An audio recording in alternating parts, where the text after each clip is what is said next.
বুলৰে কঠীয়া বৰুণে দিছিলে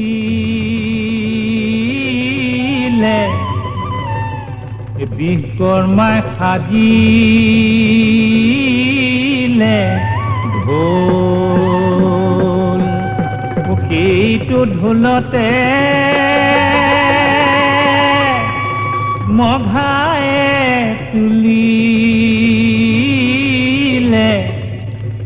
জগত যিনি জোৱাৰো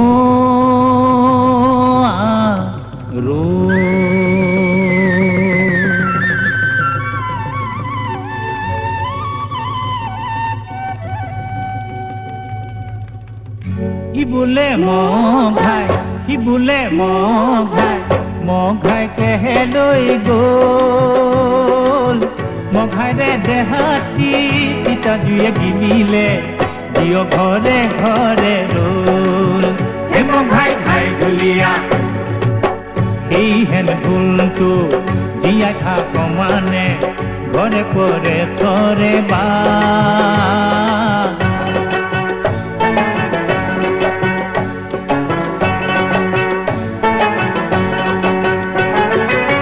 সেই হেন ঢোলটো জীয়াই থাক মানে ঘৰে পৰে চৰে বা মুকলি পথাৰত উকিয়াই উকিয়াই কলিজাৰ জীয়া গীত গা হে মঘাই ঘাই ঢুলীয়া তুমি হলা মানুহ কুলীয়া তোমাৰ দেখোন জাত পাত নাই হে মঘাই ঘাই ঢুলীয়া তোমাৰ বুকু তগৰ বুলিয়া আমি থাকো তোমালৈ চাই হে মঘাই ঘাই ঢুলীয়া আমি হলো বিহু বলিয়া তোমাকে ওই হাততে পাই Assam, one of the most fascinating corners of this earth. The magnificent and mighty Brahmaputra embraces the state, complemented by evergreen fauna, blue hills, dense forests, and fascinating wildlife.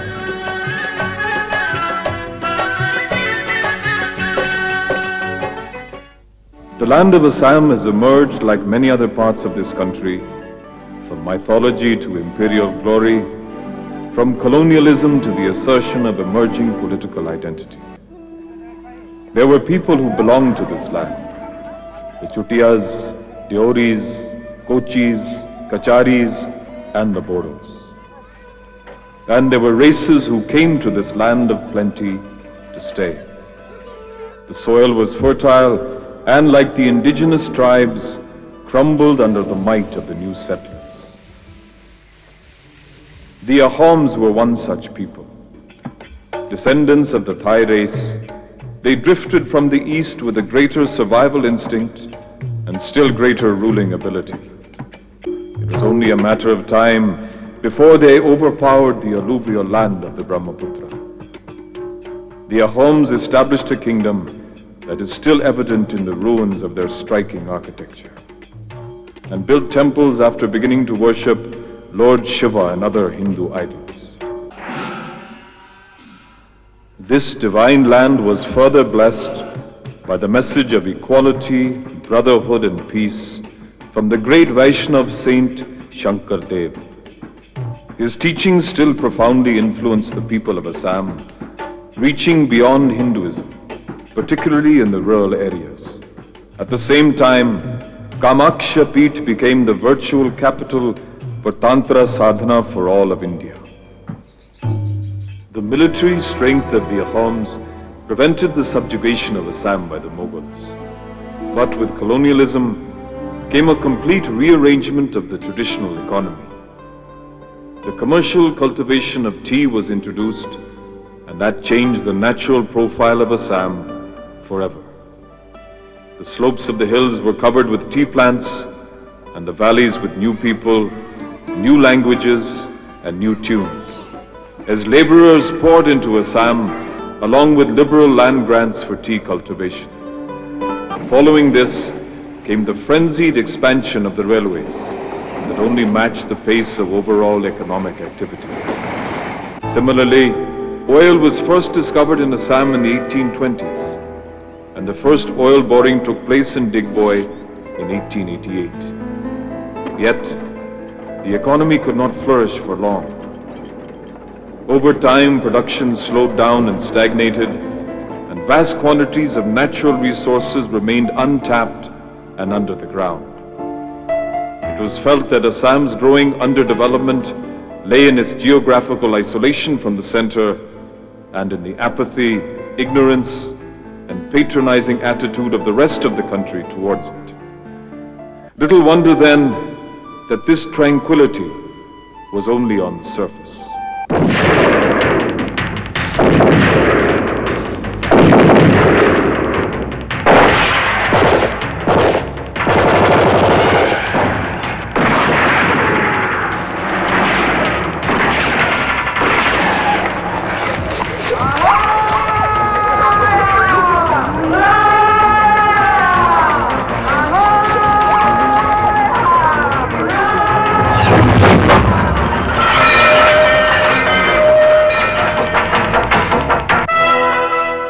In 1978, the peace-loving people of Assam launched their first non-violent agitation. This, inevitably, led to confrontations between the agitators and the security forces within the state. Yet the movement was widely popular and expressed the growing frustrations of the Assamese people. The reasons for unrest were many. To begin with, the state of Assam had suffered huge overcrowding owing to vast numbers migrating from neighboring Bangladesh. From 1901 to 1991, Assam's population grew fivefold at the rate of 531%, as compared to the all-India growth of 255%. There is every need to stop the influx of illegal migrants from Bangladesh or any other part of the world. And there is a definite need to make sure that they do not become your rulers. There is a very definite need to keep them out of the voters list. Give them work permits like they do in Germany or in other parts of the world, Italy for example. But for heaven's sake, make sure that they don't get their names on the voters list and become your lawmakers tomorrow. Because if they are voters, they can also become those voted for. Somebody wakes up in Bangladesh 30 years after partition and says, no, I have lived all these years here, but now I think it is time to move. He has been a Rip Van Winkle for 30 years, and we concede that even, that he can come after 30 years and he can still be called a refugee. What is today's Tripura? The original population of Tripura has been swamped more than 10 times by people who came from Bangladesh. When this immigration started, nobody really made a calculation that how much people can be supported by the fragile environment of this region. Assam is not after all UP. It is not Punjab. The environmentally is very rich, I agree, but it can be broken very easily. The influx of these migrants naturally contributed to the deprivation of Assam's economy. Added to this was the fact that after partition, the Northeast had lost vital trade links with the rest of the country. Only 2% of its border is linked to the mainland. Development in the state was held to ransom, with regional costs and prices well above national norms. When India became independent in 50s, the economy of the state was more or less at par with the national economy. But during last 50 years, the economy has started deteriorating. In 1950, the per capita income of Assam was about 1175 rupees against all India average of 1125 or 1135. There is a plus gap. But now probably this gap is about 800 rupees. I am talking about the at constant prices of 1980-81. From the sales tax and central sales tax, these are the main source of income. But we hardly get about 800 or 900 crores of rupees per year. But our salary bill alone is at present to the tune of 1500 or 1800 crores. Even the staple oil industry could not sustain the state over this period. The oil industry lost great potential owing to the neglect and unfulfilled promises of the central government.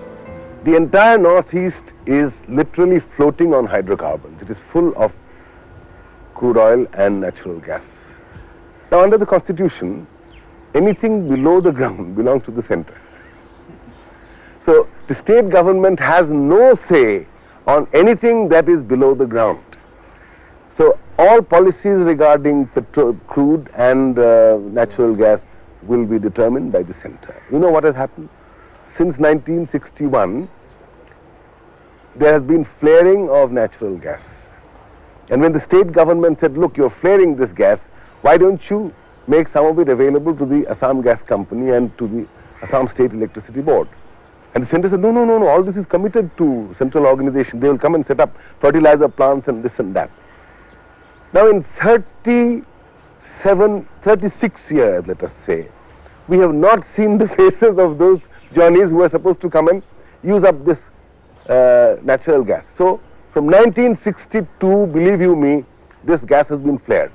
Now it was not so much at that point of time, but as the production of crude increased over the years, the production of natural gas also increased. And it will probably shock you if I tell you how much of natural gas is being burnt every single day. The value of the gas being burnt every single day today is anything between 30 and 32 lakhs of rupees. Similarly, the tea industry could not benefit the local economy fully. While the tea executives live lavishly and manage to create some white-collar jobs at their Calcutta headquarters, the majority of the tea cultivating population is poverty-ridden. They consist mainly of migrant laborers from Bihar and Orissa who never returned to their parent states after their work contracts got over. Today, the state government gets a poor royalty of just 578 rupees per ton of tea as revenue, despite some 850 tea gardens covering a huge tract of fertile land in the state.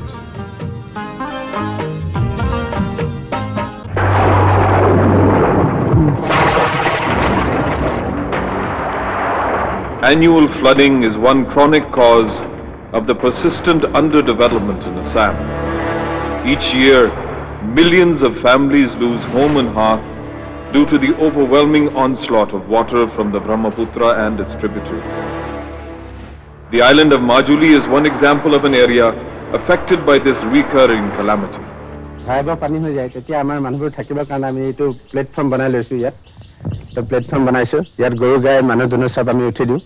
Yet despite this grim reality, many feel the potential of the huge water resources from the Brahmaputra and its tributaries has not been harnessed.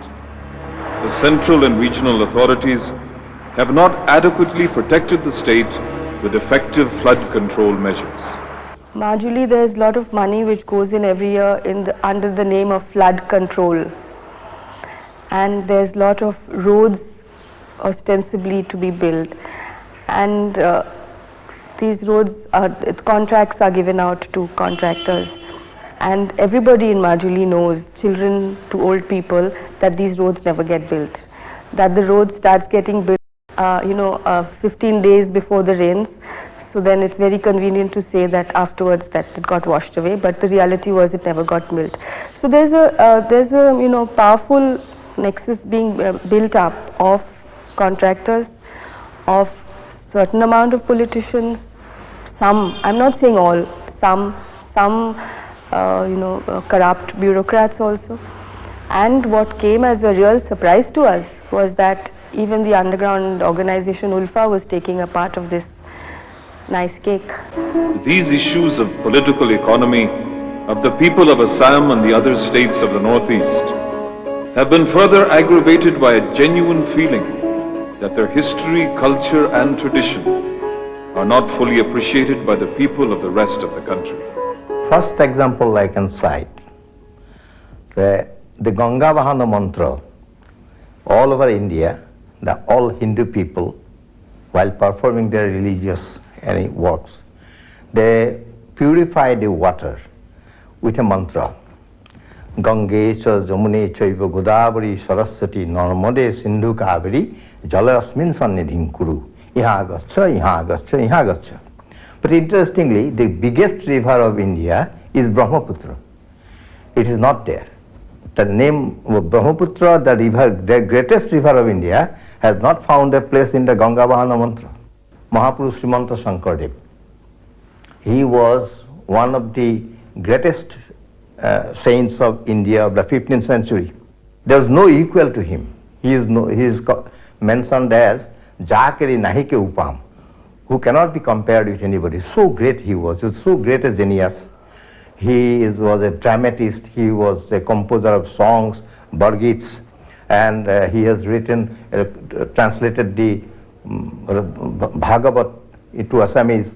In fact, he has introduced India to the people of Assam. He has glorified India in all his writings.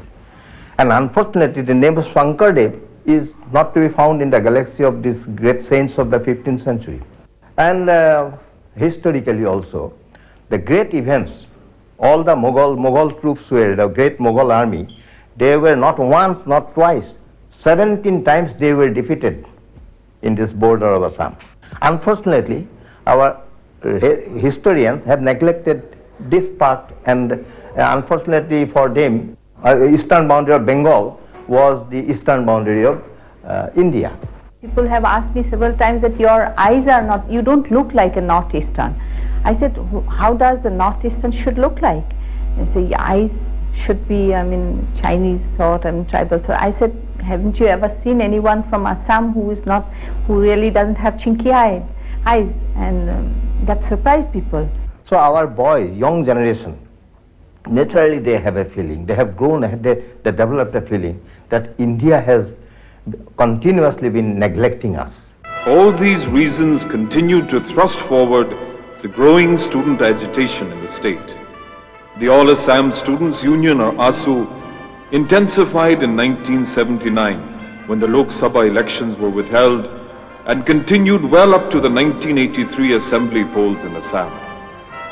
The agitation leaders flouted the prohibitory orders of the government, disrupted the flow of commodities from the state, and despite acts like the Assam Disturbed Areas Act and the Assam Preventive Detention Act, continued to make their presence felt. Initially, I think we were all very taken by the whole idea, because we generally thought that what our elders could not do for us, we students were going to do for our country or our state or whatever. And we were all very euphoric, and we all joined in the movement, because we all thought that it was the reasons looked right. It was totally wrong. We felt that foreigners should come and swamp Assam and that we should be outnumbered here.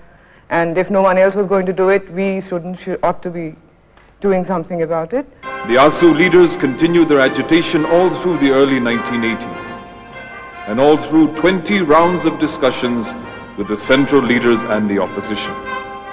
Finally, in 1985, an accord between Rajiv Gandhi and the ASU boys was signed, promising them a more secure international border against foreign infiltration. In the same year, the newly created regional party, the Assam Gana Parishad, or AGP, won a landslide victory at the polls. The problems, however, were far from over.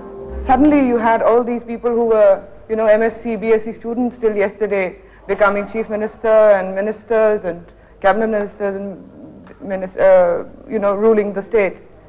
The next group was, of course, what is today the Alpha. When the Assam movement started in 1979, within about 3 or 4 years, it became very difficult to keep the movement non-violent and peaceful. There were militant elements within the ASU that wanted some kind of a militant solution to the problem. They believed that a peaceful solution was just out of the question. The armed struggle of the United Liberation Front of Assam, or ALFA, appeared to be a reaction to the subsequent failure of the AGP as well as the central government to keep their promises towards the people of Assam. Alpha was backed by foreign agencies. A reign of terror followed. This tacit support was there in the beginning because in the beginning, the Alpha did some social development work like building rural roads and bridges and that kind of thing. But let us not forget that every guerrilla organization all over the world puts in that kind of initial investment. And that is necessary not only to get support, but also to be able to get asylum in the villages when they are on the run. Now, today the Alpha does not enjoy that kind of support. The kind of support that it has somehow managed to get vocalized from the people is as a result of fear. Both the ULFA as also the NDFB, these are the two main militant outfits operating here in Assam. They have been getting a lot of external support.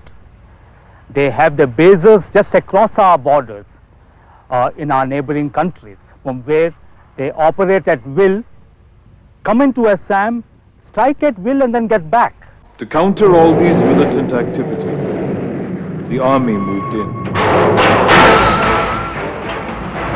The situation became further complicated when the Bodos started a similar armed struggle for self-rule.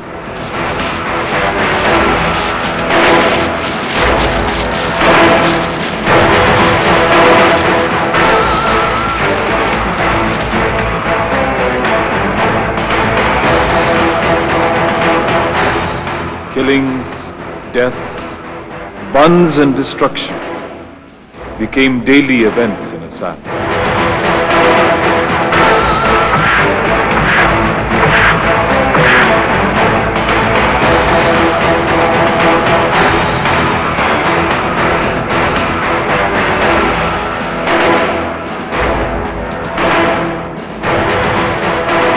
Large number of markets have come on in various places of the world over. Myanmar is one of them, important market from where all these illegal arms are flowing. Also Khmer Rouge now has become another conduit, other ISI agencies, all these other agencies which are supplying arms to the militants. Today, you see, the Alpha cadre is a man-eater of sorts. He wants everybody else from outside the state to go out. Fine, everybody has gone out. But he has already become a man-eater by now. And he's not going to turn vegetarian overnight. So this is what has happened. Today he is extorting money from his own people. There are fratricidal strifes going on within the state. You can't sustain a society on violent means or on shortcuts to money. I condemn the violence wholeheartedly. See, this is not a justification, this is a rationalization. And rationalization is no substitute for justification. And many of them believe that the only alternative to the present injustice that they see all around them is the gun. This is the sad situation.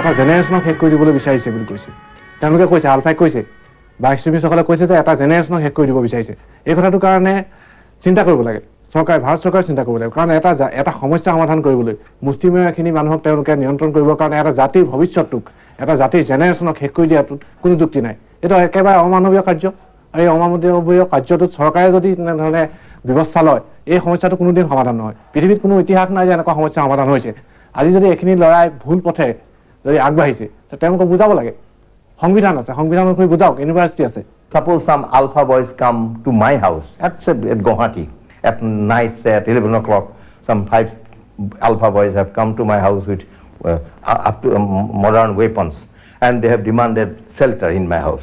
Can I refuse them? I have to shelter them, I have to give them food and everything. And if they say don't report to police, I can't report to police because my life is involved there. So that way in the villages also, so if the alpha boys have come to somebody's house, had taken shelter in somebody's house, had taken food in somebody's house, the army is now torturing them. Every Indian soldier, from the day he joins service, is told how to treat his compatriots, his fellow citizens. In the army, we take a pride in looking after the people, especially when getting deployed for counter-insurgency operations. It is our duty to take care of the innocent civilians. After all, just a few people go astray and become militants. They are the trouble creators. Whereas we will want to target those militants, we will want to take care of our people. We don't indulge in human rights violations at all. How on earth do you expect that Jawan to start thinking of human rights when he's seeing bullets flying into his face? That is the real problem. I don't think we can really say that there's a concerted or a well-planned effort to go and dehumanize and to kill people. That's not the case. It's a situational, it does arise as a situation, and when anybody sees bullets flying into his face, he acts accordingly. Today, rigid curfews and abnormally deserted streets almost seem to echo the silent gloom of morning. Too many lives have been lost. You see, my youngest son, he was nearing 40. Suddenly, we found he was just killed, almost just in front of our house. We have got strong suspicion that this is a political murder. I'll not be happy if the person who has killed my son, I do not desire that he should be hanged, because that will not bring back my son. And I will feel that another father, if he has got a father, he has got his parents, they should not have the same experience of sadness as I have had. So even then, for the sake of justice, these things should come out. The situation hit the lowest ebb when Sanjoy Ghosh, one of the most committed young social activists in the country, was abducted from the island of Majuli. Sanjoy and his colleagues had begun rural development work there following their most impressive work in the arid areas of Rajasthan, where they had changed the lives of poor artisans, landless laborers, and other deprived groups with their remarkable initiative. Alpha made false and ridiculous allegations that Sanjoy Ghosh was an agent of the Indian Armed Forces. Actually, he had become a thorn in the flesh for the local vested interests, who were perpetually siphoning off the government funds meant for rural development. All of us had to go to we went to different villages. I had to go to a very remote village, in fact beyond Mekheli Gaon where Sanjoy had gone. And we all went off in the morning and came back, and Sanjoy and Chandan didn't come back. There was no forcible abduction. They were asked to go with these two boys who came up to them on cycles. Chandan and Sanjoy were also on cycles, and they were asked to go along because they were going to have a small discussion, and which would not last for more than 2-3 hours. This is what they were told. So they went along and went to a village not very far away from where they were, inside, not away from the main road. And for 2-3 hours, I believe they had very, sort of superficial discussion.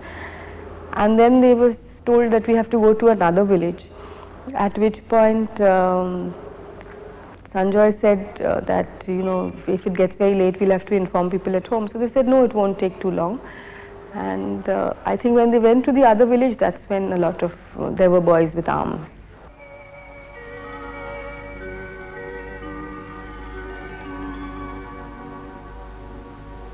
কোন সকাল রাতের চেয়েও অন্ধকার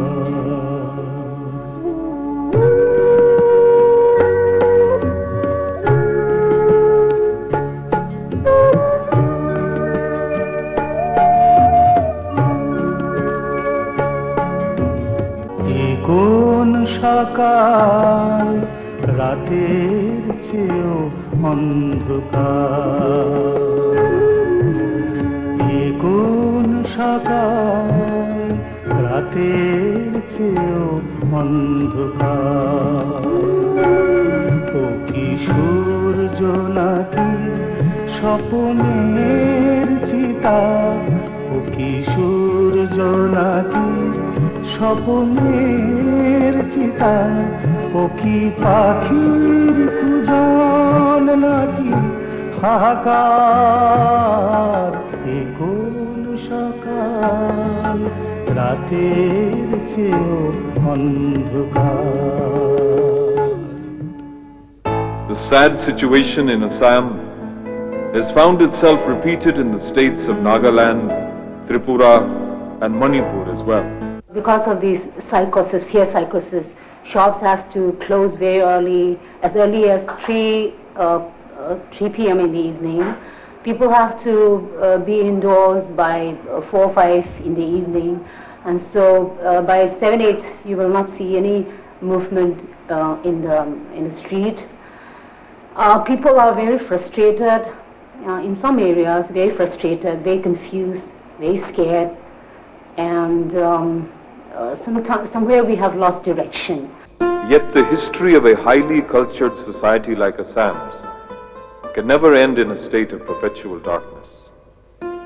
There are organizations, spirited individuals, and countless common folk who are struggling to turn things around. They believe that justice will be done to them, that peace will return to their homeland, and it will not be very far away when they will talk about these nightmarish years to the next generation with a sense of relief. মই বন্দুকেৰে সমস্যা এটা সমাধান কৰিব নোখোজো বা সেইটো সম্ভৱ নহয়, এনেকুৱা ধৰণৰ এটা ভিতৰত হেৰিয়ে কথাই মোক ক্ৰিয়া কৰিছে, গতিকে মই সেইটোত বিশ্বাসী নহয়। আৰু সেইকাৰণে মই যিটো কনষ্ট্ৰাক্টিভ কাম গাঁৱত, সেই কামত আহি যোগ দিছোঁ। আজি ইয়াৰ পৰা মই মোৰ যিটো কোনোবাই মোৰ পৰিবাৰেও হয়তো মানে প্ৰতিবাদ কৰে যে, বা পৰিবাৰেও হয়তো কেতিয়াবা কয় যে তুমি ভৱিষ্যতৰ কথা কি ভাবিছা, আমুক কৰিছা, দেশখনৰে যদি ভৱিষ্যত নাথাকে মোৰ ভৱিষ্যতটো ক'ত থাকিব?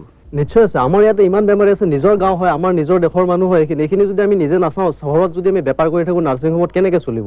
আমি পঢ়াৰ উদ্দেশ্যটো কি হ'ল নহ'লে? ইয়াতেতো বেমাৰীখিনি আছে, এইখিনি চাবলৈ আমি নিশ্চয় আহিব লাগিব। I believe, in fact, I believe strongly that this is just a temporary phase.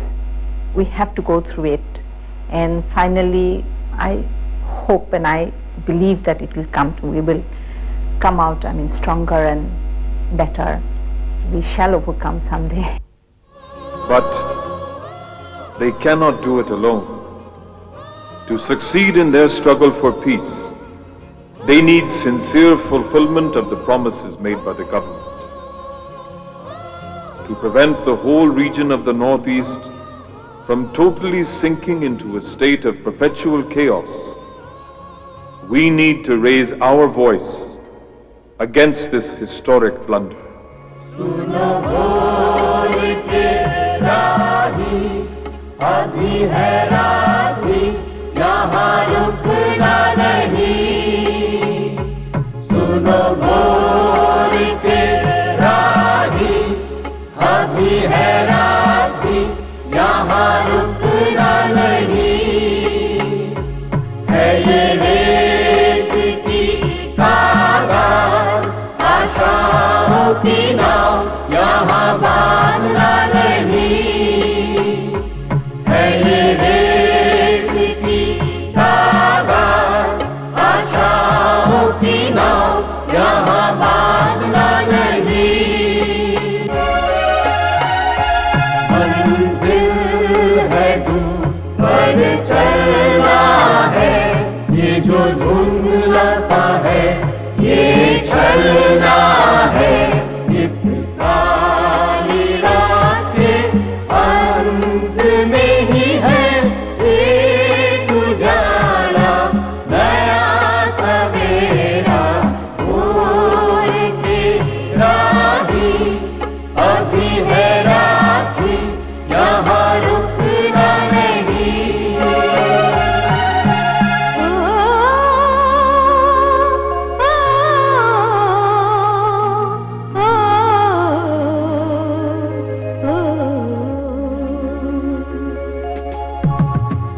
आह्वान सुनो आह्वान मुझे हर दिशाओं से दुष्कर बाधाओं को तोड़ ज्वालामुखी जैसे आह्वान सुनो आह्वान मुझे हर दिशाओं से दुष्कर बाधाओं को तोड़ ज्वालामुखी जैसे आह्वान सुनो आह्वान देखो आह्वान सुनो आह्वान देखो आह्वान सुनो आह्वान देखो आह्वान सुनो आह्वान